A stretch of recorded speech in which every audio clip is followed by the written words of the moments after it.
easy or difficult was it writing this article where you used the memory of your father to make commentary on the country's difficult fiscal time? You say his approach at the dawn of democracy stands in contrast to current realities.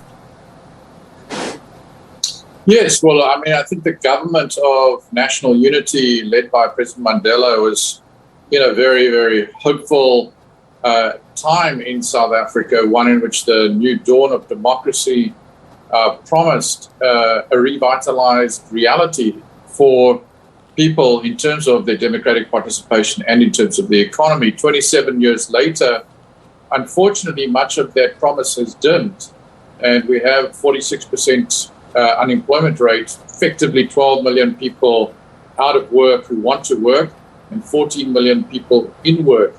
That means that half of the country is effectively in poverty and hungry and marginalized from the economic fruits of democracy. So it was very interesting to go back into Hansard, which records the speeches of my late father in his maiden speech in August 1994. Where he talks about the promise of the RDP, he talks about the process of budgeting, and he talks about the hopes for the people of South Africa being uplifted, and then looking forward to where we are at this point in time and what today's budget promises. You also reflect on the tabling of the first democratic budget and what he had to say, and I quote, "I'm particularly concerned about the process of budgeting rather than the actual numbers." Now, another commentator, Lebohang Pheko, says the problem in South Africa is not so much that we don't have money, but how we allocate it. Do you think South Africa is experiencing a crisis in ballot allocation priorities? Well, I think the crisis in South Africa essentially is not so much about what do we spend money on the mix, because I think there's no end of demands for spending, on public services, public sector wages, infrastructure spend, education, health, and so on. Our biggest problem is that we're not growing the economy. Our growth rate is below population growth rate on an average run basis. So in the Thabo Mbeki era, we had 4 or 5% average growth rates, which meant the economy was getting bigger than our debt was rising, whereas now our debt is rising higher due to our low growth rates. So we need to really reconfigure the growth performance of this economy so that people are getting wealthier on a year-on-year basis. And then we will have more what's called fiscal space to affect distribution of the expenditure in a balanced way for the benefit of people. And that's what my father was very focused on, was, how do we create a people's budget that reflects their priorities? In today's world, that certainly means that those unemployed need social relief. We need to grow the economy and bring about structural reforms. We need to see the state be much more effective. We need to root out corruption, and we need to effectively get growth moving strongly again. You also lament government officials who only pay lip service. Are you anticipating that this budget will be that? Well, I think that the current reality is that there seems to be a cold-hearted approach by many in what should be a public service environment to the effective realities with which South Africans are living. We used to have an African National Congress that was effectively focused on improving the lives of the poor and the majority in South Africa. That was the raison d'etre of Mandela's government. Today, it's not clear that outside of President Ramaphosa, who's clearly very focused and concerned about improving the lot, whether the government as a whole is focused on the same things. So we need to get a much more caring, compassionate, and efficient, productive administration to make sure that they focused on improving the lots of the welfare of South Africans, which means both the economic performance administration, and the social and welfare realities of the unemployed and the poor. I don't know if you can separate the president from government, but that's a conversation for another day. You also make an appeal to Finance Minister Enoch Godongwana and financial heads of departments to actively facilitate the development of new openness towards receiving and heeding input from extra parliamentary representatives at an early stage of the budgetary process. Are you of the opinion that this is a closed process? Well, there seems to be very little listening to what's going on in civil society. Civil society is loudly calling for basic income relief. It's loudly calling for a crackdown on corruption, prosecution of the perpetrators of state capture.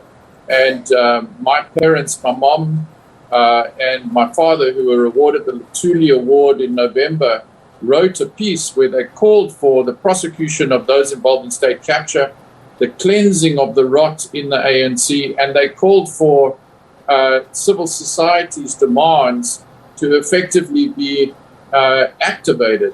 And so we are basically reflecting back now on my father's speech in 1994, where he called for this process of openness in the budgeting process. It's very little demonstration to make one believe that there's been that listening. And one would think that if there was that listening, one would see a basic income package that was far more deep than the 350 Rand that is going to be extended based on what's the president said in the State of the Nation. I would agree with you. I would disagree with you a little, somewhat, on that assertion that there is no listening to civil society. That decision by government last year to raise the cap on electricity self-generation to 100 megawatts, for me, that's quite significant. But you also invoke your own past experience in the financial services space, using it to convince the minister that an efficient budget must have a people-centered program of priorities. You also call on the minister is to prioritize.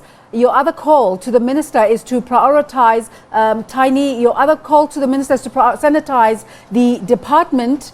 I'm sorry, I'm disjointed here. To sanitize the Department of State expenditure by absolving it from responsibility of the Secret Service item, and to ensure that departments that do have a need for secret services come out in the open. This is a very topical discussion. As in his most recent cabinet reshuffle, the president tried to reconfigure this area of government.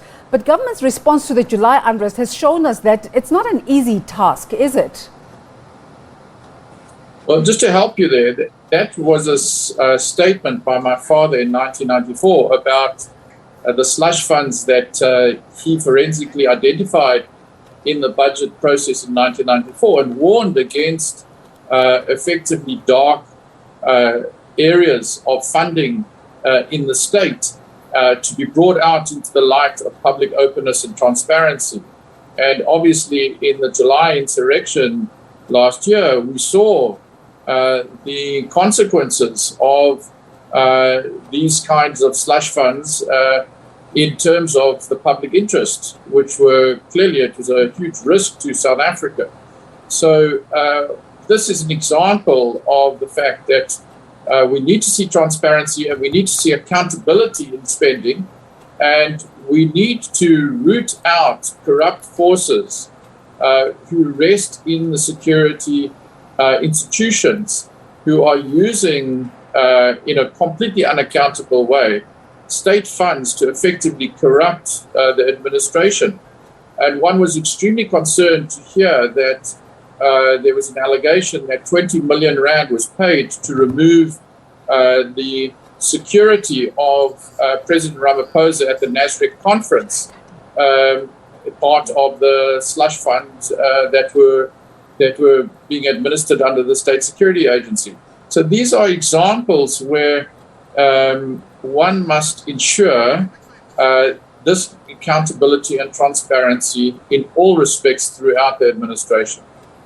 Colin Coleman, thank you so much for making the time to speak to us. Of course, with a person as yourself, one would require more time. Would have loved to go into your youth, the YES program activities and how this space is impacted by the budget. But as I said, for another time, thank you so much for making the time to speak to us.